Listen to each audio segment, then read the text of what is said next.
and that is why we are here and we love it. And just like us, there are so many people who are making Canada their home.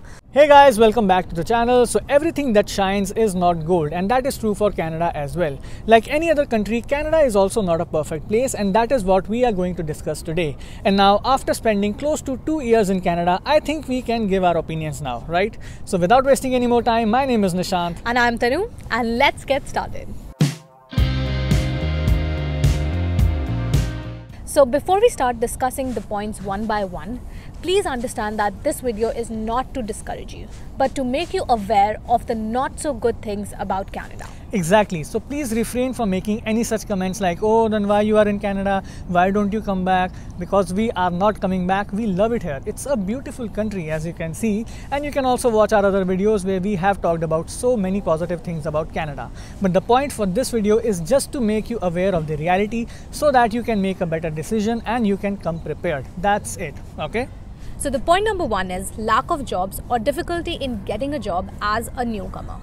Though Canada is considered a land of opportunities and the country is inviting so many new immigrants, this doesn't mean that demand is equal to supply. There's definitely an imbalance, especially after the pandemic. And you might find that the hiring process is a little slower as compared to India, and this can make you feel a little bit frustrated, especially when you're desperately looking for a job. Some do find a job even before landing. Some do find a job within a month like we did. For some, it can take up to 2 to 3 months, and for some, it can even take more than 6 to 8 months as well. So you have to be emotionally and mentally prepared. And apart from just being mentally prepared, having patience and being persistent in your efforts, you actually need effective job search strategies. You need a winning mindset, and you need to be extraordinary to lead a successful life in Canada. And in that regard, we can help you. So we have something to share with you, some revelations to make about our Canadian dreams. What are we up to? Why did we even start this YouTube channel in the first place, and how are we planning to help thousands of new immigrants in the near future? All this will be revealed in our next video, so if you haven't already, then please subscribe to our channel and don't forget to press the bell icon so that you get the notification for our next video. So the next point is taxes in Canada are very high. According to a report by the Fraser Institute, Canadians pay about 42.5% of their income in taxes. So an average Canadian family earning about $83,000 would have paid about $35,000 in taxes last year. But this entire amount is not just income tax. This 42.5% includes your federal income tax, provincial income tax, your CPP deductions, EI deductions, your sales tax, property tax, etc. But still, this amount is a large tax amount. But you do get benefits for that in return, like childcare benefits, free education, free healthcare, etc. So the third point is weather, and here we are not talking about how cold it can be in winters. We all know by now that temperatures can go as low as -25, and even in some places it can be even -40. But the elephant in the room is the duration of the winters. It can be as long as 6 to 7 months. It starts in October, sometimes even in the mid of September, and can last till in the month of April. And even in the month of May, it's not proper summers, it's the spring season, and it can be a little breezy, and you may still have to wear your hoodies and your sweatshirts. And then most of the winters are dark and gloomy, so it can get a little depressing. Even the job market is a little slow during this time. And when the temperature is really low, you can't even go out that frequently. Right, so if you can afford and if it makes sense for you, then having a car could be a lifesaver, as you can go out without having to wait outside on a chilly day waiting for a bus or a streetcar. Also, it is recommended that you participate in various activities or events that are organized during winters, for example, during Christmas or New Year, or visit some ski resorts where you can participate in winter sports. This should help lift up your spirits.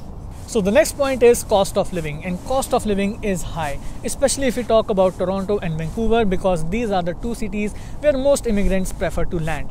And real estate in these two cities is so expensive. In fact, I read somewhere that Toronto and Vancouver are among the top 5 most expensive cities in the world. And because of this, during this pandemic, more than 50,000 people left Toronto and moved to the suburban areas, making the price for those areas go high. So now every place in and around Toronto and Vancouver is getting expensive, so much so that even if you have a good job with a good salary, you might still feel that the struggle is not over yet. So you might even see us moving to another city or province in the next year or so. And if so, then we'll definitely share that journey with you. We know guys, Toronto is the largest city in Canada and the most popular city too. And the same goes for Vancouver, and hence we feel safe and secure to land here. But trust me guys, these two cities are becoming less affordable to survive. Hence I would really encourage you all to explore other cities as well and make a wise decision for yourself. You will find people from your community everywhere. In fact, recently one of my friends moved from Toronto to Saskatoon. Saskatoon is a city in the province of Saskatchewan. So initially he was also very hesitant, but now he is very happy that he made this decision. And also recently Statistics Canada also released some stats showing that more and more people are choosing to settle in the other parts of the country instead of just Toronto and Vancouver. So guys, please explore and choose what fits best for you. Another major challenge is it is difficult to accumulate wealth here in Canada. One of the reasons is the high cost of living, which we have already discussed, but another reason is the low interest rate that you get on your saving accounts from the banks. Your usual brick and mortar bank pay less than 1% interest rate on your savings accounts, unlike India where we are used to getting 4 to 6% interest rate. For example, in 2020, in one of our accounts where we maintained 5,500 Canadian dollars for the entire year, we didn't even get $50 in interest. And in fact, you have to pay a monthly fee to have a bank account running. So recently I got myself incorporated and opened a business account for which the monthly fee was $6 and $1 fee for every transaction that happens in that account, be it a deposit or a withdrawal. And that is what happened. So recently when we became eligible to monetize our YouTube channel, Google deposited some 40 cents in our account just to verify our bank account. And to receive those 40 cents, I was actually charged $1 for that particular transaction. But apart from savings accounts, there are other accounts which are investment accounts in which you can invest and earn a better rate of return. To learn about the Canadian banking system and the different types of accounts, you can watch our How to Bank and Invest in Canada video. It is an old video but still very relevant. The link is in the description box and somewhere on the screen. So we generally have this in mind that moving abroad will make us rich, financially comfortable and will magically improve our standard of living. But that's not always the case. Canada is no Disneyland. You have to work hard, you have to keep hustling, you have to keep patience and you have to be persistent in your efforts. In fact, in the beginning you might have to take a step back. I remember telling my parents back in Delhi that our house is so small, let's buy a bigger and a newer house. But you know what? Currently in Toronto, we are living in half the size of that house. Though for two of us, it's big enough, but still, that's the truth. In the beginning, you have to make such decisions and spend wisely so as to pave a path for your dream life. But don't worry, it's just for the beginning when you have to make some tough decisions. In fact, there are people here in Canada who are able to accumulate wealth quickly by developing good financial habits. For example, having a budget sheet so as to not spend unnecessarily, and by utilizing all the opportunities that are available here in Canada. And by opportunities, we don't just mean the job opportunities, but in fact, opportunities to do a lot more stuff. So a lot of people get themselves incorporated and get themselves involved in some side hustles, side gigs, or even open up a business. And opening a business is not only relatively easier than it was in India, but in fact, it has a lot of tax benefits. So do let us know if you want us to make a video on the benefits of opening a business here in Canada. And the last but not the least, the healthcare. I know it is surprising, especially since healthcare is free. But free healthcare has its pros and cons. The pros are that everything such as your tests, your operations, your doctor's consultations, everything is mostly free. And it is free for everyone, be it rich or poor. So everyone is equal, which is really good. But because it's free and it's for everyone, hence the waiting times could be long.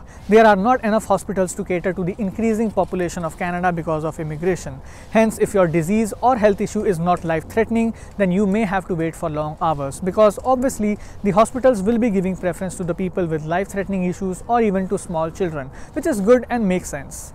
And when we say free, everything is not free. Prescriptions are not free, dental and visions are not free unless that is something which is life-threatening for which you had to be hospitalized.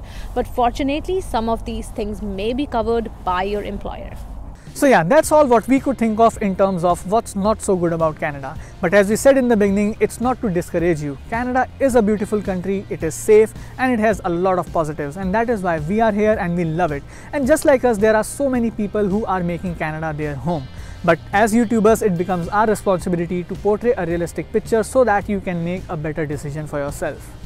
And that's it for today, guys. Thank you so much for watching this video. If you found it helpful, then please hit the like button and subscribe to the channel. And we'll see you in our next video. Till then, take care and stay safe. Bye bye. बोलो अपनी लाइनें बोलो, आप भूल रहे हो. बोलो. Right. अभी भी याद नहीं है मेरे से.